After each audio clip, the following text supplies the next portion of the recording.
Hi, it's Beefy. In the last tutorial we built a Wibbly Wobbly Wheel animation. This was just the base animation. Today we're going to make this look a little bit more exciting and dive into a small bit of modelling. If you haven't watched the first part of this tutorial, then I suggest that you watch that first so you can follow along. In that tutorial we covered deformers like the bend and formula objects. We also used tools to align the axis of objects and points, such as the axis center tool and the set point value tool. The animation may look simple, but it's important to know that there are a lot of skills and techniques to learn when creating dailies like this. And they are skills that you can bring into another project and collaboration. Today I'm going to cover some different tools to make our animation look a little bit more interesting. In the first example I'll be using the Boole Tool, which is pretty much any version of Cinema 4D. In the second example I'll be covering the Volume Builder and Mesher, which is specific for Cinema 4D R20 to present. I'll be covering pros and cons on both of these tools. I will also be covering the new updated Remesh tool, and this will be exclusive for R26. The Remesh tool has been around since R23 I believe, and it was okay, it wasn't perfect, but in R26 the Remesh tool has been updated with a new algorithm, the ZRemesher, which gives us better results than before. I'll also be modelling our Wibbly Wobbly Wheel to make it a little bit more stylish. I said in the last tutorial we'll be jumping into Redshift and Octane so I could show you how I added materials and how I lit my scene, but I've decided to split the tutorial again. There's a lot to get through, so following this tutorial I'll be posting an Octane tutorial and a Redshift tutorial, where we'll be lighting the scene and applying some basic maths. Before we move on to the tutorial, I'd like to welcome new viewers to the channel. If this is your first time here, then this is a place where I'll post tutorials, tips and other stuff. I'm just sharing the knowledge that I picked up along the way. Hopefully it will help you with your future projects.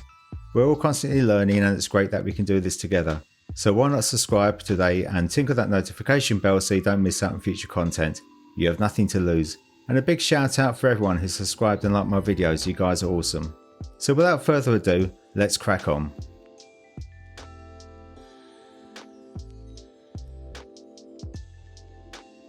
I've just opened up our project from the last tutorial. If you haven't watched the last tutorial, then I suggest that you watch that first so you can follow along. So this is where we left off, and we have our base animation that we created. It looks okay, but we can make this look a little bit more visually appealing. One of the problems I had when I first created one of these was that the sphere didn't look like it was rotating and the wibbly wobbly part was just sliding over the surface. I tried a few things like texturing the sphere and adding features, and the one solution I did like was modelling the sphere to match the wibbly wobbly wheel. So that's what we're going to be doing today, and also we'll be making the wibbly wobbly part look a little bit more stylish. I'll be demonstrating two different methods of modelling by using the Boole Tool and the Volume Builder and Mesher, and finally I'll be demonstrating the new updated Remesh tool in R26. That has the new ZRemesher algorithm and it's a game changer. I know many of you may not have R26. The updated Remesh tool is optional, but it does give us better results. So the Boole Tool will be for any version of Cinema 4D. It's been around forever and it's one of the most frustrating tools to use, but also a very handy one. Depending on the objects that you're modelling, you may have a lot of control or you may have very little control. The important thing is to create a mesh that is clean, and the objects that we're using in the Boole Tool today can be very problematic. The demonstration of the Volume Builder and Mesher is for users of R20 to present. When introduced it was great because it took over from the Boole Tool, which became almost obsolete. But the problems with the Volume Builder and Mesher is the mesh itself. It can get quite dense, especially when you're creating accurate models with defined edges. The smaller the voxels, the denser the mesh. But there is a solution to achieving the workable mesh. Creating a clean mesh on your model is very important. Not only will it help with render times, but also be great for your materials and textures. So to demonstrate this, I've rendered out 3 scenes in Octane. These images are rendered in 8K so that we can do some pixel peeking.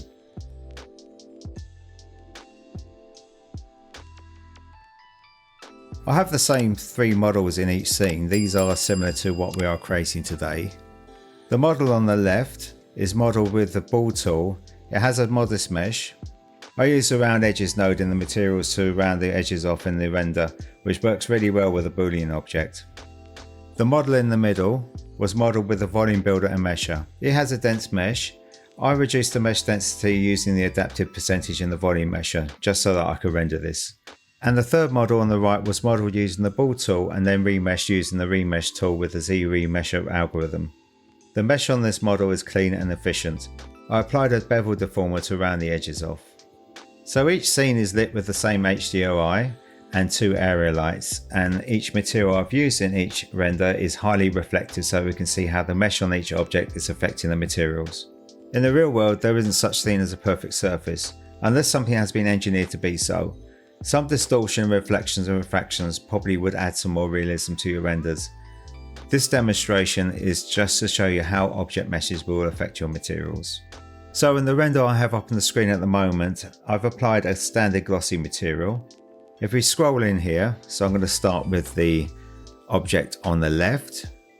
If we scroll in here, we can see that the sphere modelled in the Boole Tool has great reflections, hardly any distortion. So that's looking good. So maybe a little bit around this edge here, but that's looking good. However, the sphere model with the volume builder and mesher has distortion. So we'll just scroll in here, you can see around this area light and in these windows here and along these edges. But it's not terrible. I mean, you probably get away with adding a little bit of roughness to your reflections here just to smooth that out. The winner for me though is a sphere that was modelled using the Boole and Remesh tool. I just really can't fault these reflections here. This is looking nice and organic. This is nice. So I'm just going to pop to the next material. So the next material is a metallic material. So I added a metallic material and this is really reflective. So we're really going to see how the reflections are in each model here. So I'm just going to scroll into the sphere that was modelled using the Boole tool, and that's not looking too bad. I don't hate it. There's a little bit of distortion here, and this rim light on our bevel doesn't look right. I think that's probably to do with Octane, I'm not too sure, but up here we've got some real jaggedy reflections going on here, but I don't hate it. It's okay. We come into the sphere that was modelled with a volume builder and mesher. You can see here along these edges, this looks absolutely terrible, and there's so much distortion in these with the light fixtures up here and around our area lights. If we come in here, we can see that the structure is all wonky there, but from a distance it doesn't look too bad. And again, you can probably add a little bit of roughness to the reflection just to smooth that out. And here on our last model here, which is the sphere that was modelled with a Boole and Remesh with a Remesher, and this is looking fantastic. These reflections look great. Hardly any distortion going on there. And again, this is a winner for me. So the last render is with a simple glass material with an index of 1.52. This is a true test with the reflections and refractions. So if we just zoom in here on the sphere that was modelled with the Boole tool here, and if we look around it, it's not looking too bad. There's some nice refractions going on here, but then we've got some really wonky ones down here. Reflections aren't looking too bad. I don't know what this is. That's refraction from somewhere. And up here we've got some wonkiness with the reflections and the light here. But that's not looking too bad. I don't hate it, but there can be some improvement with this mesh here. And I'm just going to come over to the volume builder and volume mesher. And immediately we can see that we got some real problems with our refractions here. So this is the edge of the sphere on the other side refracting through here. These reflections are absolutely terrible. And this is something that I will not use. I know that glass in real life has imperfections and stuff, but this is way too much for me. So I'm going to come to the sphere that was modeled with the ball and remeshed with a remesher, and I'm just in love with this. Everything looks so natural.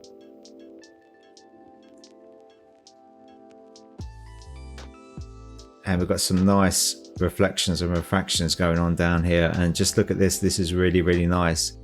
This to me is a winner again. And just up here, it's looking really, really nice. As you can see, in my honest opinion, the third model, which is the Remesh Tool model, is the clear winner out of all three renders. So hopefully from this you can see how important a mesh is for a render.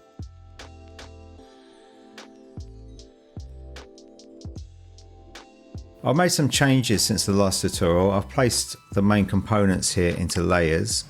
So now I have more control over the project, so I can hide objects from the object manager, viewport and render, and I can even turn off the animation in our scene.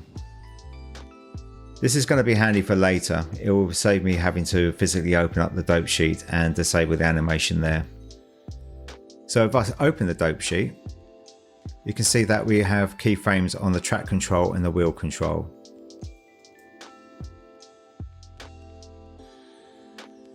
So these two nulls are actually driving the animation there. So now that I put these into layers, I can actually turn off the animation in my layer manager here. So I'll just come back to frame 0 and I'm going to turn off the animation for the wheel control. So I'm going to click this little movie icon here in the A column, and that's red. So now that's switched off. So now my wheel control isn't animating there.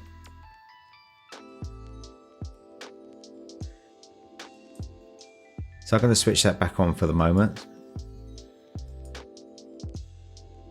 And now everything's back to normal. So this is going to be very handy in the next step. So now I'm going to hide some things in the object manager here. So I'm going to hide the archive from the object manager. So I'll just click this icon here. So now that's disappeared. I'm also going to hide the scene objects here. So the scene objects is the knob that holds my camera. So I don't really need to have that in the object manager because I can actually turn the camera on and off in my viewport here. So I'm going to hide the scene objects here. And if I just come back into my default camera, I can see my camera there. So I'm going to hide this from the viewport. So now that's disappeared there. So now all I have left in my object manager is my track control and my wheel control. What I'm going to do now is I want to make a copy of the sphere and wheel sweep in the wheel control null. So I'm going to turn off the animation to both nulls. So I'm going to make sure I'm on frame 0. And I'm going to turn the animation off for the track control and the wheel control. So if I just drag my playhead down, nothing's moving, nothing's animating. So now I'm going to select my sphere and my wheel sweep. And I'm going to hold down control and I'm going to drag a copy out of the null there. And these are both selected still. So I'm just going to press Alt G. And now that's created a null. And now I'm going to right click the null. I'm going to say select children. I'm going to right click again. And I'm going to say remove from layer. So now these are independent to the wheel control there. So these aren't associated with a layer. And now I can hide the track control and wheel control from our object manager. So I'm going to hide these from the object manager, and I'm also going to hide these from the viewport. So now we just have the sphere and the wheel sweep in our scene here. So I'm going to make some changes to my wheel sweep. So I'm just going to scroll that down and I'm going to delete the circle. So with the wheel sweep selected, I'm going to bring in the rectangle. So I'm going to hold down Shift. And I'm going to bring in a rectangle. So now that's in the hierarchy of the wheel sweep there. This is way too big.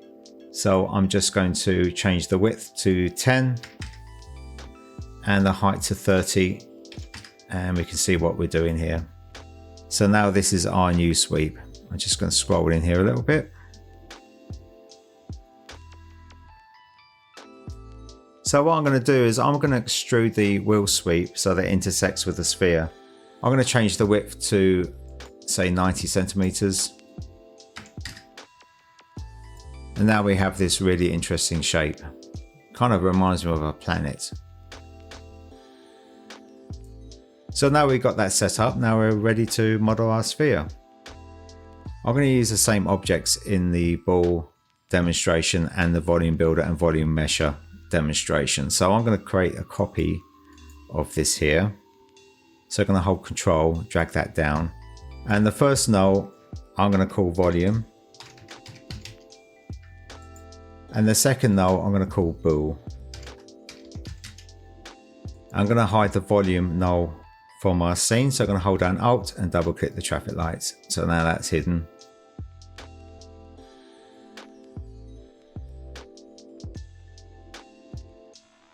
So with the Boole selected, I'm going to hold down Shift and I'm going to bring in a Boole object. So I'm just going to bring that in, and I'm going to be doing this all the time. So everything I'm bringing in, I'm keeping it local to the null here. So everything has the same coordinates as the null. It makes things a lot easier there. Okay, with the Boole selected, we just come down to the attributes here, and we have these different parameters here. So the Boolean type is set to A subtract B, that's by default there. But the Boolean comes in 4 different flavors. So we've got A union B, A intersect B, A without B. I'm going to keep this as default. I want A subtract B. I'm going to make sure that high quality is checked. So high quality does what it says on the tin. Having this checked uses the better Boole algorithm, and they couldn't think of a better name for it. So we're going to have a cleaner mesh when we have this checked. I'm going to leave create single object unchecked. It's not necessary at this stage because we're going to be rendering in Redshift or Octane, and we'll be using the round edge or round corner nodes. We can't bevel this geometry anyway, so if I select this create single object now, it may mess up our geometry as it tries to optimize points. And if you have this checked, we've got the optimized points down here. So this is the threshold that it's going to attempt to do that. It can cause problems with your geometry, so just be warned about that one. And I'm going to have hide new edges checked. This is going to help us maintain a cleaner mesh.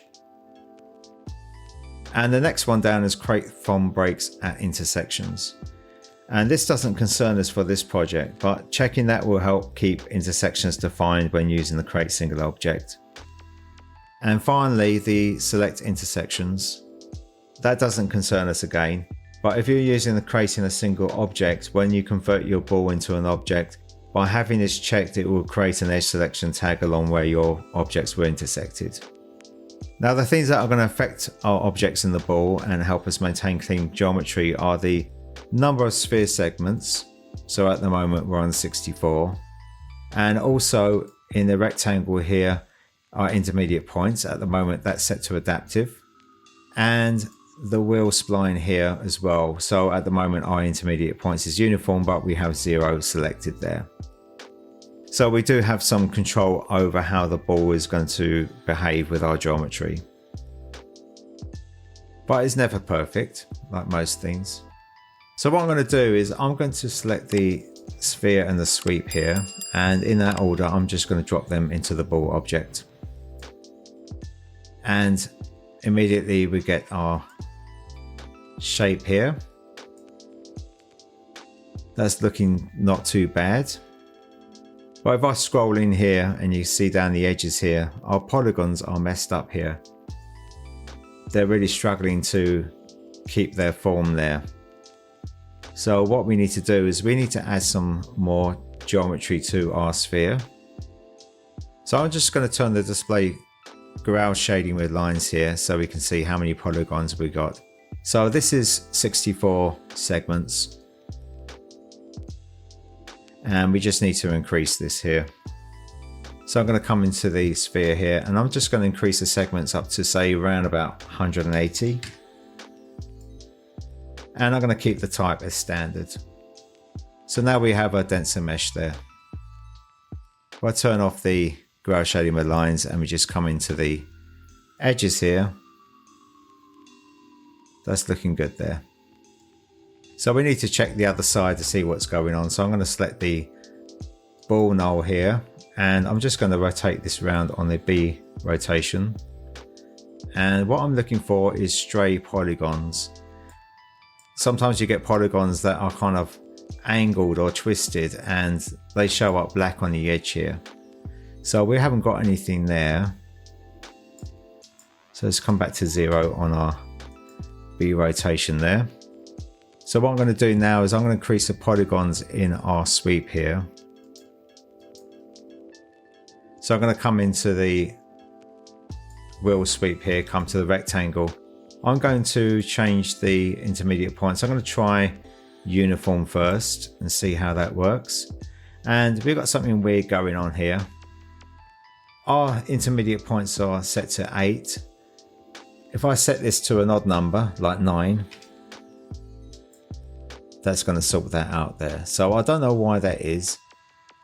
If you're going to use intermediate points in uniform and you're going to get this weird thing going on with your edge, just make sure you use an odd number. Okay, so I'm going to leave this on. Actually, if I just put this up to 13, that's better. So we've got something that kind of matches our sphere there.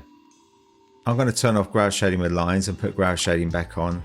And we're just going to inspect our sphere here. So I'm going to take the ball knoll again, and I'm just going to rotate around, and we're going to have a look.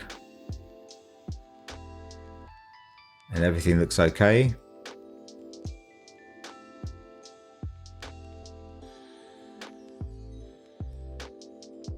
That's great, everything looks okay, so that was easy.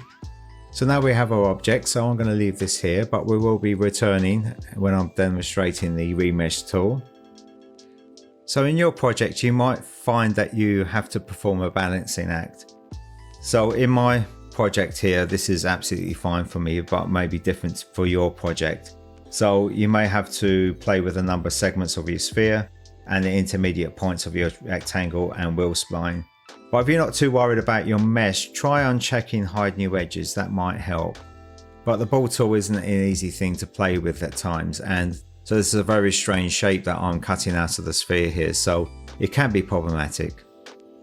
The other thing that you might want to play with is the type of sphere. So I'm using a standard sphere, but you may want to try one of these spheres here. These might help with your model. But I'm just going to leave mine as standard. So for now, this is really good for me. So what I'm going to do is we're going to press on and we're going to look at the volume builder and volume mesher.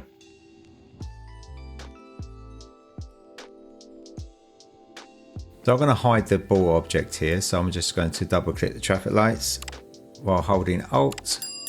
And I'm going to bring the volume knoll down here, and I'm just going to uncheck the traffic lights there.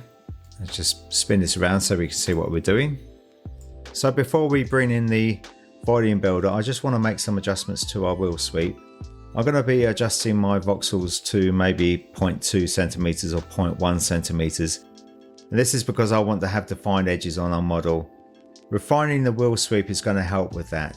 Adding extra polygons to an object isn't going to affect the volume mesher. The density of the mesh is actually driven by the voxels. So we can make our wheel sweep really high polyed, and that's not really going to affect our mesher. So I'm going to add some polygons to our wheel sweep, and the way I'm going to do that is with the rectangle, and I'm going to change the intermediate points there, and I may change the intermediate points of our wheel. So I'm just going to come to display ground shading with lines, and we can see what we got here. I'm going to hide the sphere for the moment, and I'm just going to show you something quickly with our wheel sweep here. So in the wheel spline here, if you remember from the last tutorial, I made my intermediate points uniform and I put 0 in our number there. So I'm going to increase that, and I'm going to increase that by 2. And you can see there that we get this nice fine polygons there. And this is where our join is, and this isn't really ideal, but it's going to be okay in the volume builder and volume mesher. But this polygon here, this is where the join is with our spline, and this isn't very even here, but This is going to be fine with 2 intermediate points, but if we increase this, this is going to start getting problematic here. So 3 is pushing it, and if we go even higher, you can see that our polygons here are actually folding in on themselves. So I'm just going to keep that as 2.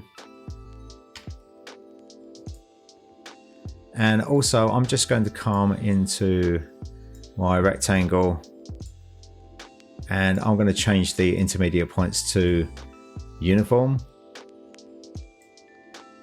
And again, we've got that weird thing going along the edge there.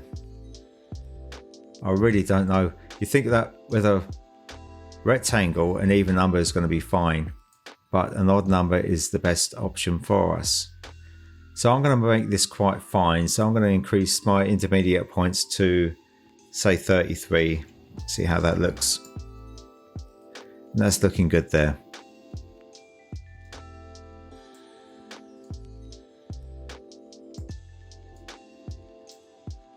And I'm just going to bring my sphere back into the scene here.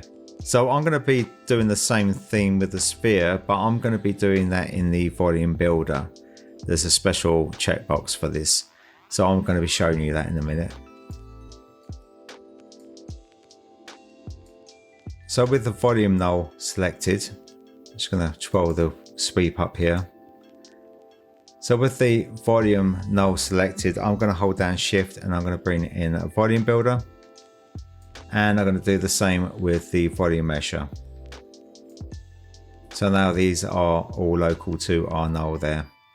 And now I'm just going to pop our sphere and our sweep into our volume builder here. And we immediately get this big mess, and that's because the volume builder, the voxel size is set to 10 centimeters. So if I come down to the object manager in our volume builder, I want to change the order of our sphere and wheel sweep here. So I'm going to drop the sphere underneath the wheel sweep, and next to the wheel sweep, I'm going to change the mode to subtract because I want to take that away from my sphere. And I'm going to drop my voxel size down to 1 so we can see what we're doing. So now we have this weird looking disco ball. And the segments of the sphere are actually showing because the voxel size is actually smaller than the segments now. So if I just select the sphere and come down here, it says perfect primitive. I'm going to check that. And that's going to smooth our sphere out. So this saves me adding segments to our sphere. So things are looking good, but I've got some jagged edges on my intersection here. And that's because my wheel sweep is a very strange shape. It's going in all kinds of different directions, and this is working against the grain of the voxel grid. So before I add any SDF smooths on the model here, I'm going to decrease my voxels here. I'm going to say 0.2 for the moment. And this is going to take a little while to calculate, or maybe a little bit longer. But now we've got these nice defined edges here.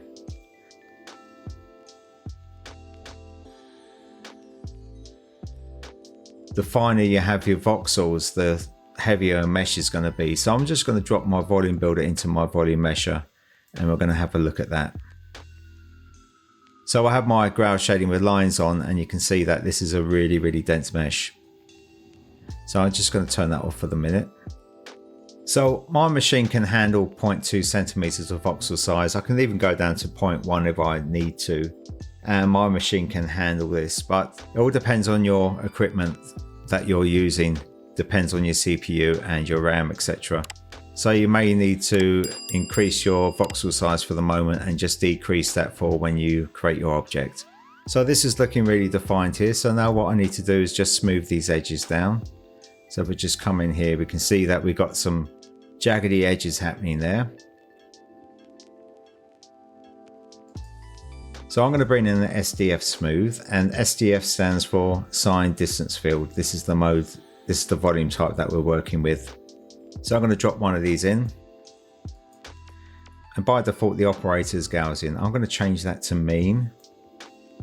And I'm also going to change the voxel distance. So this is going to make this a little bit more defined there. There you go. So we need to add another SDF smoother in a minute. I'm just going to change the name of this one to SDF Smooth SDF Mean. So now I'm going to add another SDF Smooth, and this one I'm going to keep as Gaussian there. So I'm just going to double click and change the name of this one to SDF Gaussian. And I'm going to reduce my voxel distance to 1. This is going to smooth this out a little bit more, make it a little bit more defined. That's looking good. And I'm going to change the iterations to 2. So we've got 2 passes of our Gaussian there.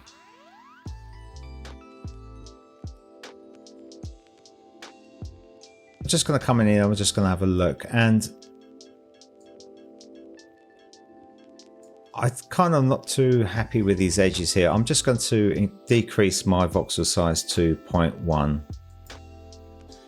I just want to make these a little bit more defined there.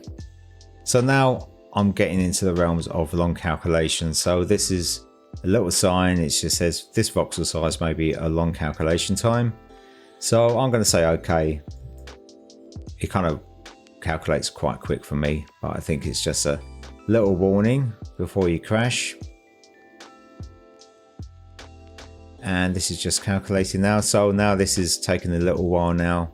You can see my mouse is jumping around, and that's because I've got my OBS recording in the background and I've got this going, and they're both using my CPU. So that's calculated now, and that's looking a lot better. So I'm just going to pull back out here, and that's looking quite smart.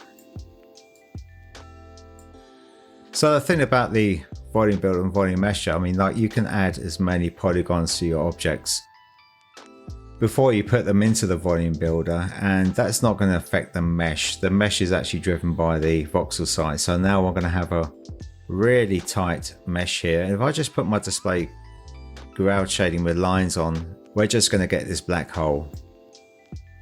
Look at that. That's really, really dense. And my voxel amount is 58,372,424. So that's going to produce a lot of polygons there in our mesh.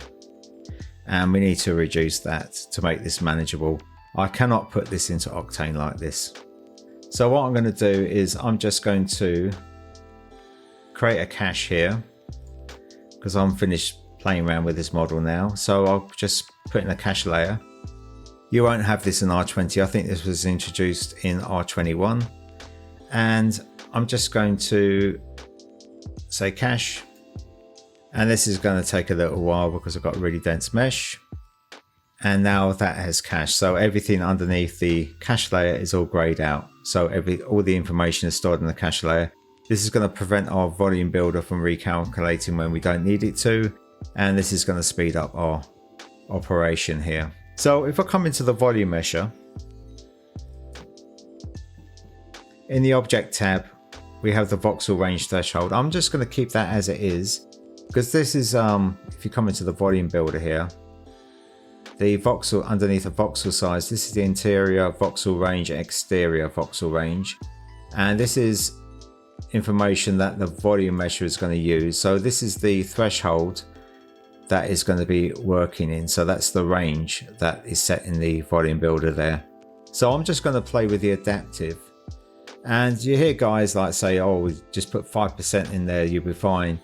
But you have to be very, very careful of how much percentage you put in here. And I always start this very low. So I'm going to say 0.05.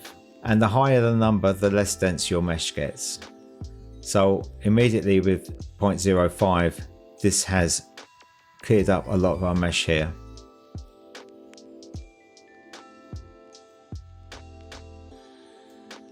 So the algorithm here is saying that, well, I need more polygons over here. I think it might be haphazard. I think it might be guessing. But we come into the edges here, we can see that we've got some dense edges here, and these are going to these are going to remain dense and defined there as long as we keep our adaptive number low. So I'm just going to increase this in increments, and I'm just going to turn on the ground shading here so we can see what's going on.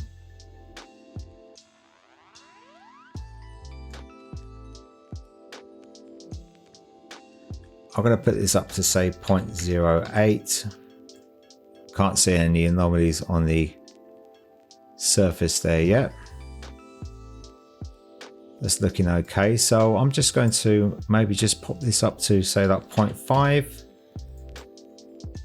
And that's looking good.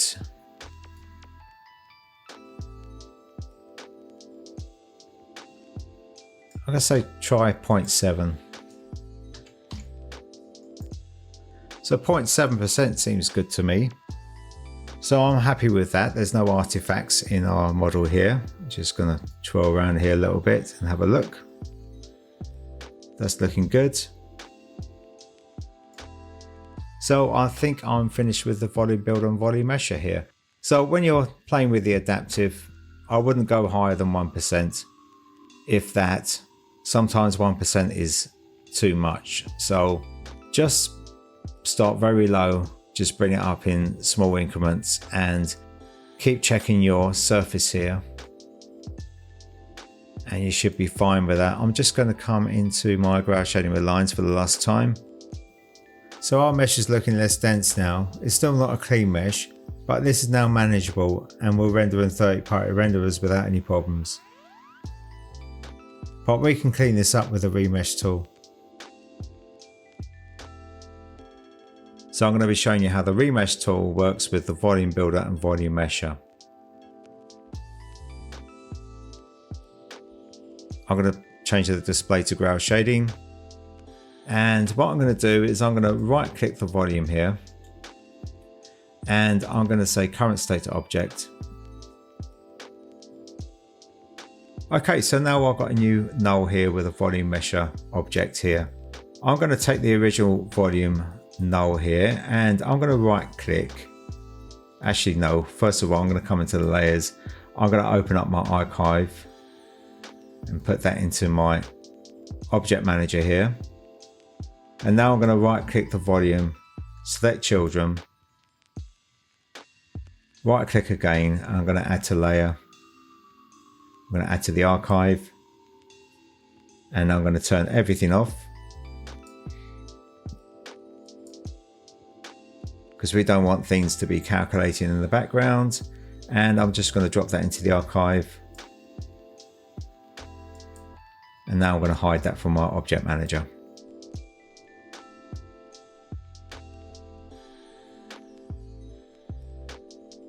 So I'm going to come to our new volume null and I'm going to select that. I'm going to hold down shift. I'm going to bring it in a Remesh tool here and come to the attributes, and I'm going to do a little quick tour of what we got in here. The instant mesh is the old algorithm. We're not going to be playing with that today. I'm going to be playing with the ZRemesher, which is the default when you bring this in. It's a really good algorithm. And for simple objects like this is going to be fantastic. So underneath the ZRemesher and the instant mesh here, we've got the polygon target mode, and you can select polygon count or mesh density. With a dense mesh like this, I like to use polygon count. At the moment, we're going to be using mesh density, so I'm going to be demonstrating that. And at the moment, mesh density is set to 100%.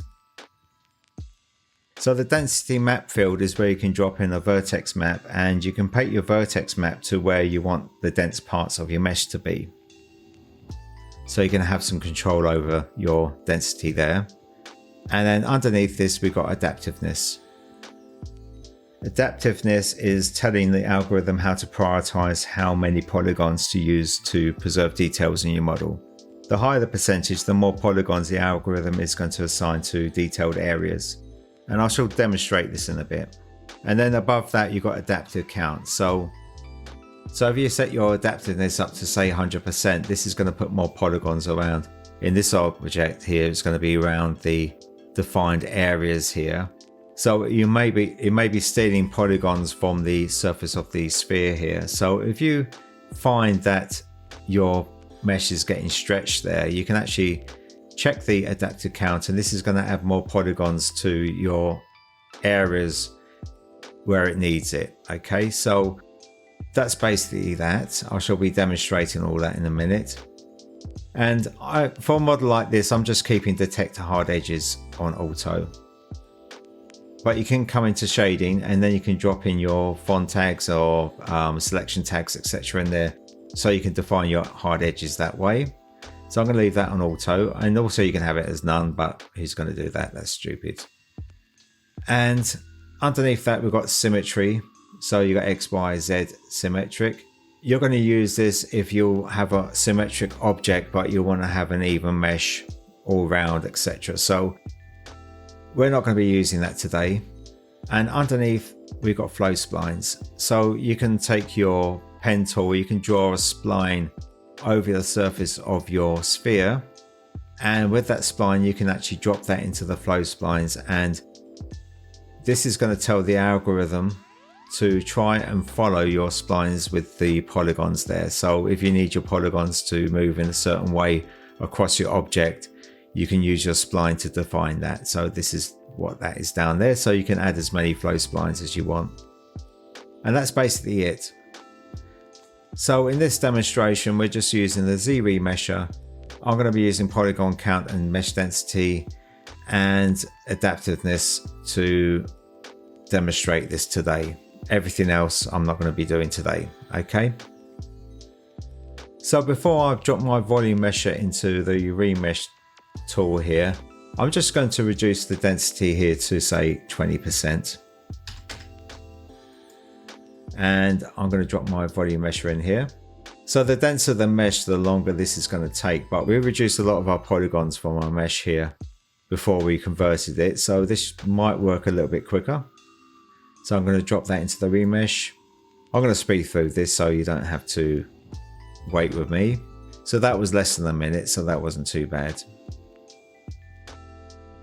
So on inspection here, on first thoughts, this isn't looking too bad. Just come in here. You see our edges here aren't too bad, but they're looking a little bit wonky in places. So we probably need to add some more density to our edges here. So I'm going to put the display ground shading with lines on. And you can see now that we have this really even mesh here. Try and find it hard to scroll in here, so I'll probably pushing my system to the limit at the moment. So I'm going to reduce the Remesh tool down to say, let's try 5%, see how that works. So that's looking not too bad, that. So you can see here on the edges here that 50% adaptiveness is saying that, well, need polygons over here, but we need polygons over here. So it's kind of in the middle there. If I increase this, this is going to be a lot tighter here, but I'm going to show you that with the polygon count. So the polygon count is my preferred way when working with a really dense mesh. So I'm just going to turn the polygon count on, and by default it says polygon count 2000. And as you can see, that's not enough there, because these polygons are getting stretched out over here. If I just put the ground shading on, that's looking very wonky there. So I'm going to increase the polygon count up to say 20,000. So this is really handy as well. So if you've got like a render heavy scene, you can actually control how many polygons you have in your scene. Whereas with the volume build and volume mesher, it's very, very hard to define how many polygons to have. Especially when you've got a really detailed object here and you've got a high number of polygons. So I'm going to put that up to 20,000. And now we have more polygons. And if I just come in here, I still feel that this isn't defined enough on our edges here. So if I just turn on the ground shading, You can see here our edges are looking really uneven. So what I'm going to do is I'm going to change the adaptiveness up to 100%. So 100% is probably going to be overkill for this example, but I'm just showing you how this works. So I'm going to just let this calculate and we're going to see what the results are. And there we go. So we've increased the polygon count along our hard edges at 100%, but it's all twisted. It's not looking great. But if we come into ground shading, we can actually have a look at our model here, and that's actually looking really okay. It's looking really good. But the problem is we don't have a clean mesh along our hard edges there. And we can see that we've actually stolen polygons from the surface of the sphere. So we need to increase the polygon count. So by checking adaptive count, that's going to do that for us. So now our mesh is looking a lot better along those edges there. It's looking great. But you can avoid using adaptive count just by increasing your polygon count and then just playing around with the adapting this percentage there, and you're going to have more control over how many polygons you're going to have in the scene. But that's looking really, really good, and I can actually work with that.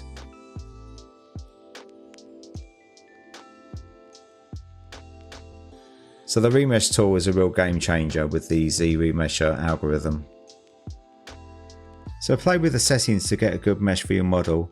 Keep the adaptiveness to a percentage that will give you a clean mesh around your edges, and to avoid using the adaptive count, try increasing your polygon count first. That way you have more control over how many polygons you have in your scene. So now I'm going to demonstrate this with the Boole tool here. So I'm just going to hide the volume null here, and I'm going to bring in my ball. So this is what we had before. It's looking too uniform there on the edges here. You can easily sort this out in Redshift and Octane with the round edges node or the round corner node. That's going to add time onto your render, and I like to add my bevels before I actually render because it's going to be so much easier and it's less taxing on my system. So I'm going to just drop my ball null down here, and this is going to be pretty marvelous. This is going to be really, really quick, and I'm just going to come into my ball here, and I'm going to make sure I have create single object checked. So now that's using the optimized points, and I'm going to select the ball null. I'm going to hold down shift. I'm going to bring in the Remesh tool, and I'm just going to leave everything as default. So I'm just going to drop my ball object into the remesh here, and bang, that's done.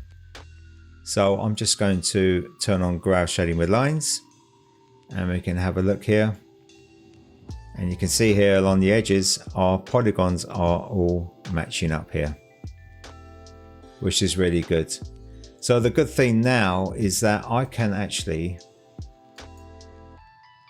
take the ball null here, hold down shift. I'm going to bring in the bevel deformer, and immediately we now have a bevel.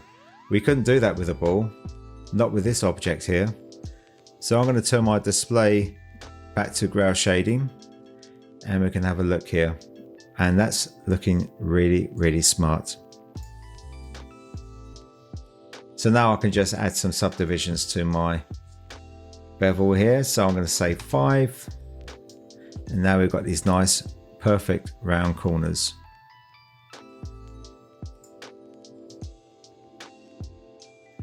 And that is just amazing. So now this has made the ball object relevant again. So all those hours of trying to get the right geometry with your ball object, those days are over now. We can use the Boole tool. We don't have to worry about things matching up and being absolutely perfect now, because the Remesh tool with the ZRemesher is going to make our lives a lot easier. So I'll just turn on my ground shading with lines here, and I'm just going to come in here and we're going to have a look, and that's looking really, really cool. So now I can bring that into my project, and it's going to look great when I add some textures to it. So what I'm going to do is I'm just going to right click my ball here, and I'm going to say current state of object, because I'm quite happy with that. And now I have my new object here, and I'm going to hide my ball null. I'm going to hold down Alt and double click the traffic lights there, and I'm just going to turn everything off in this null here. I don't need things calculating in the background. Just turn all these off. And now I'm going to come into my layers here, bring in my archive, and I'm just going to do the same as before.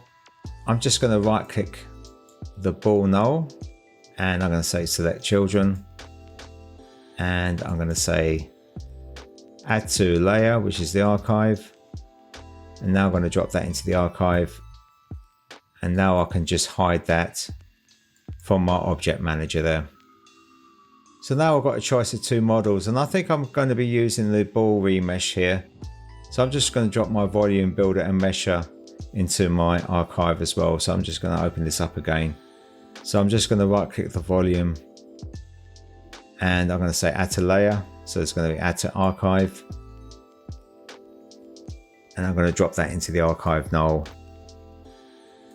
and I shall make it disappear. Hey presto. So now I've got my ball with my remesh. I'm going to rename my ball null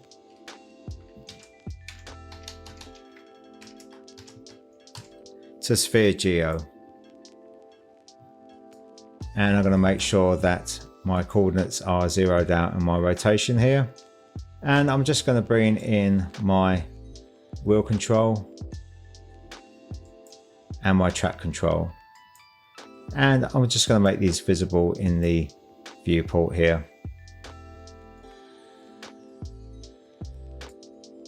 And in my wheel control here, I'm just going to delete my sphere,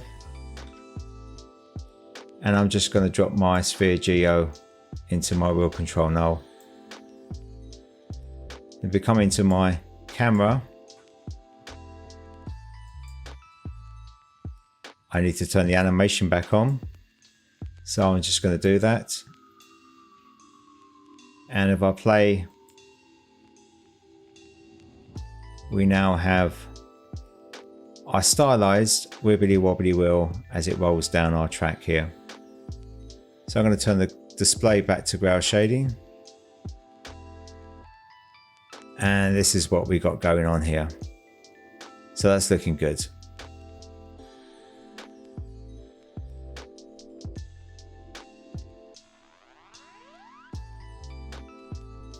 So what I'm going to do now is I'm just going to make our Wibbly Wobbly Wheel look a little bit more stylish here. So I'm going to work on it in our wheel control null here. So what I'm going to do is I'm going to come out my camera. I'm going to come back into my default camera here. And what I'm going to do is I'm going to change the shape of our wheel here. So I'm going to come into the wheel sweep here. I'm going to delete the circle.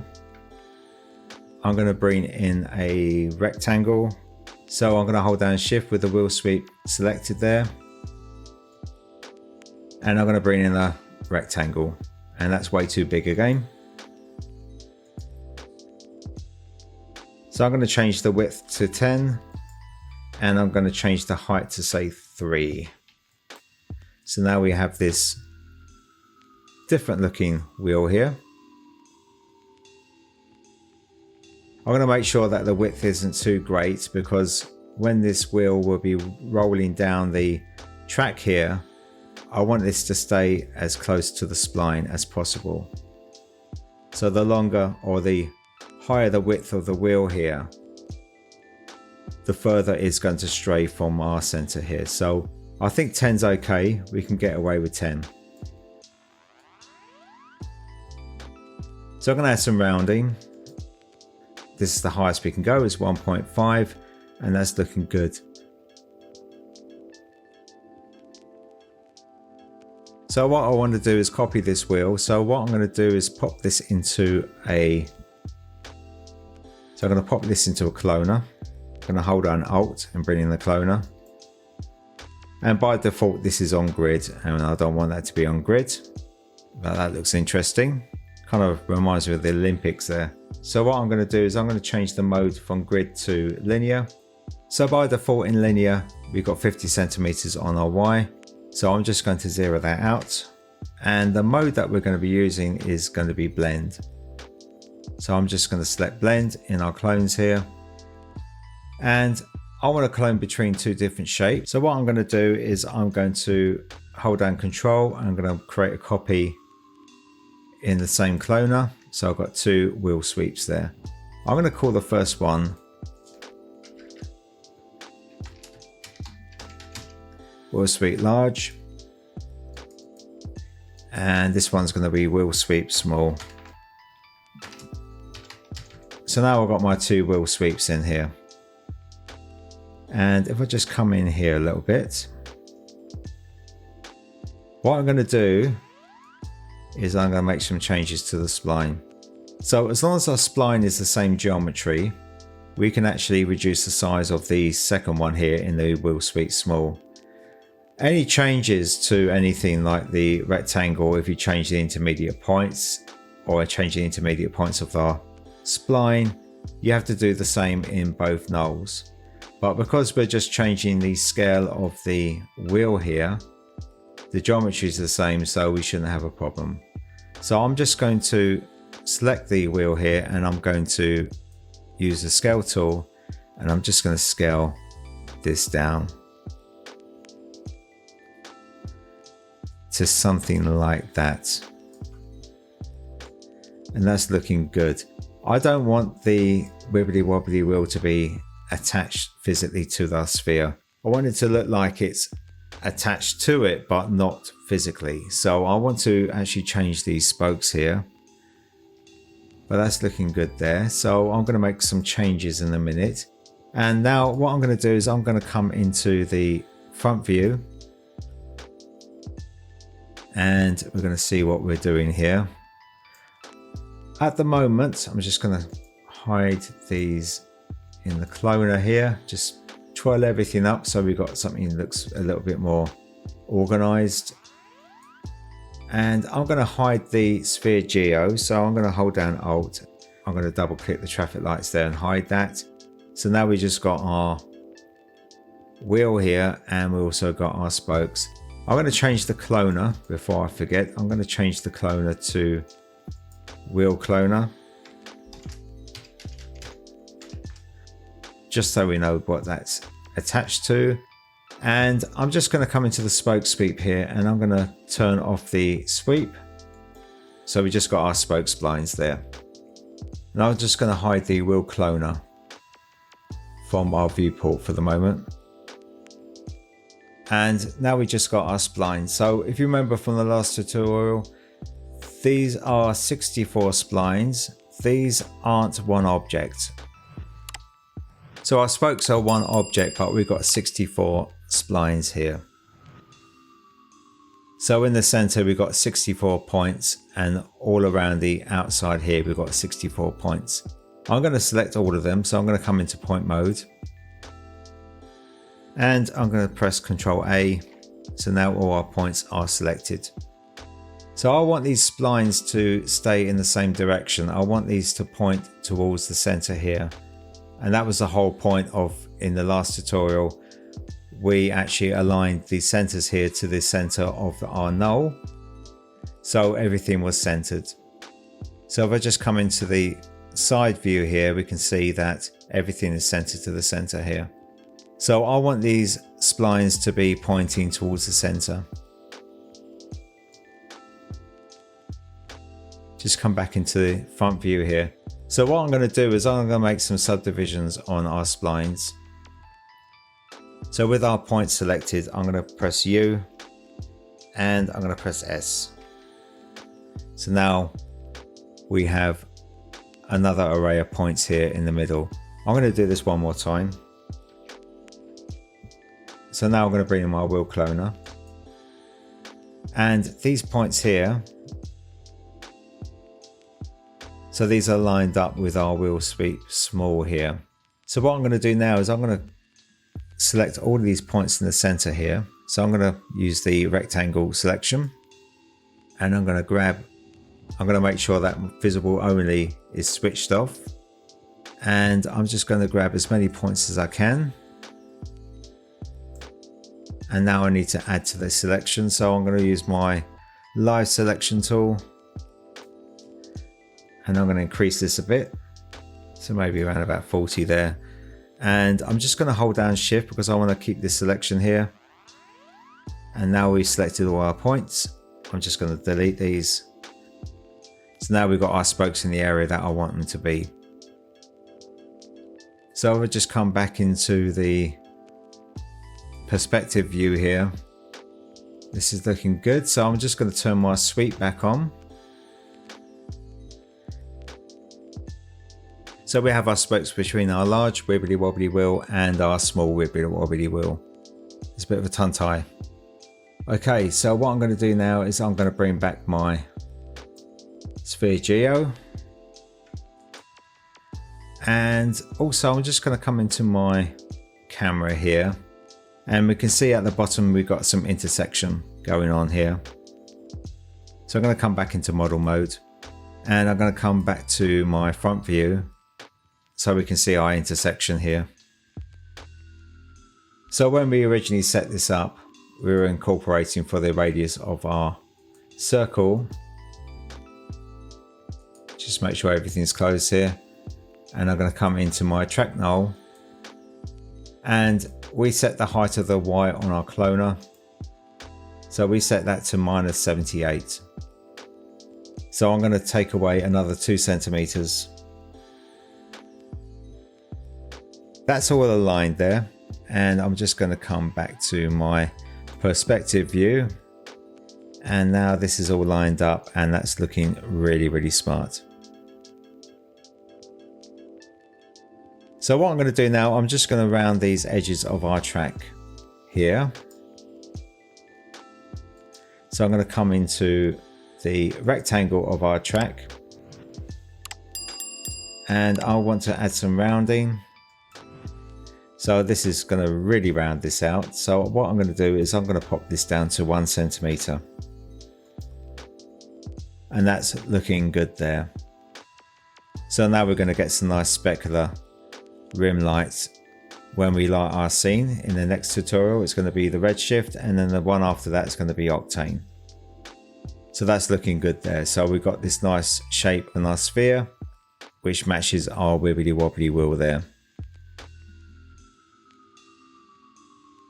Okay, so I'm going to end this tutorial here. Hopefully what I've shown you today has been handy for you, and hopefully you have a little bit more understanding how excited I am for the new Remesh tool. I can't tell you how pleased I am when I've been playing around with it, and showing you today has been a pleasure, and hopefully I shall see you soon, and I shall see you in the next video.